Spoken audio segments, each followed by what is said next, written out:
कभी सोचा है हजारों किलो वजन वाला एक एरोप्लेन आखिर आसमान में कैसे उड़ता है? आखिर कौन सी ताकत उसे जमीन से ऊपर उठाती है और पायलट के लिए एरोडायनेमिक इतना इम्पोर्टेंट क्यों होता है?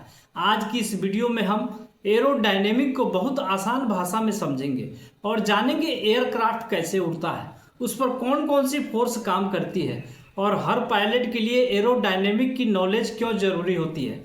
सबसे पहले समझते हैं कि एरोडायनेमिक क्या है।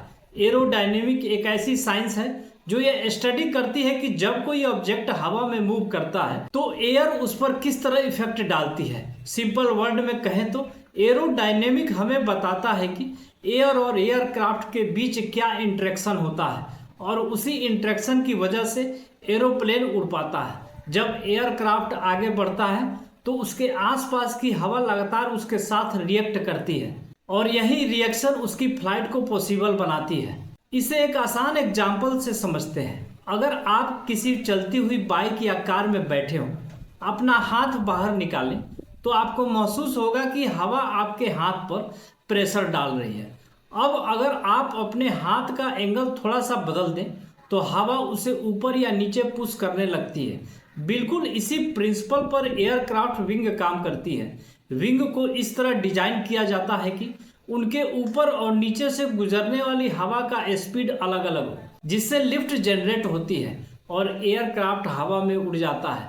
अब बात करते हैं उन चार मेन फोर्स की जो किसी भी एयरक्राफ्ट पर हमेशा काम करती है। पहली फोर्स है लिफ्ट।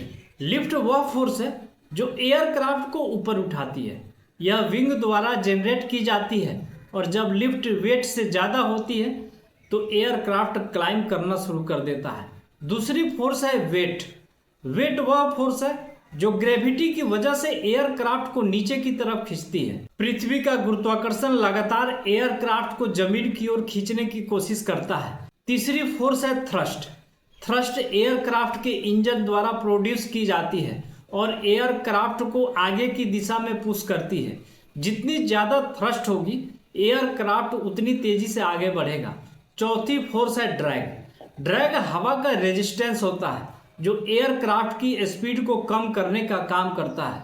जब एयरक्राफ्ट आगे बढ़ता है तो एयर उसके मूवमेंट का विरोध करती है और इसी विरोध को कहते हैं ड्रैग। तो आसान तरीके से याद रखिए, लिफ्ट ऊपर उठाती है, वेट नीचे खींचता है, थ्रस्ट आगे बढ़ाता है और ड्रैग पीछे रोकता है।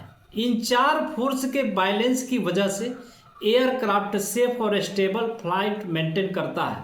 अब सवाल आता है कि पायलट के लिए एरोडायनेमिक जानना इतना जरूरी क्यों है? इसका जवाब है कि फ्लाइट के हर फेज में एरोडायनेमिक काम आता है।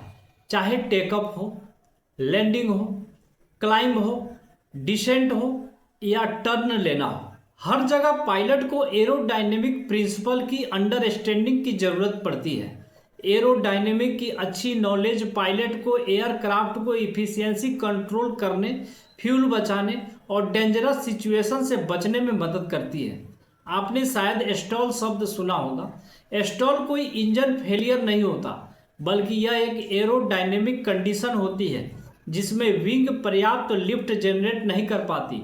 इसलिए पायलट को air speed, angle of attack और एयरक्राफ्ट परफॉर्मेंस की लगातार मॉनिटरिंग करनी पड़ती है ताकि फ्लाइट सेफ बनी रहे। तो आज आपने जाना कि एरोडायनेमिक क्या है, एयरक्राफ्ट कैसे उड़ता है, लिफ्ट, वेट, थ्रस्ट तथा ड्रैग जैसी चार मेन फोर्स किस तरह एयरक्राफ्ट की फ्लाइट को कंट्रोल करती है। संक्षेप में कहें तो एरोडायनेमिक वह साइंस है जो एयर और एयरक्राफ्ट के बीच होने वाली क्रियाओं को समझती है और यही साइंस मॉडर्न एविएशन की सबसे मजबूत फाउंडेशन है। अगर आपको यह जानकारी पसंद आई हो तो वीडियो को लाइक करें, चैनल को सब्सक्राइब करें और एविएशन से जुड़ी ऐसे ही इंटरेस्टिंग नॉलेज के लिए हमारे साथ जुड़े रहें। मिलते हैं अगली वीडियो में, तब तक के लिए धन्यवाद।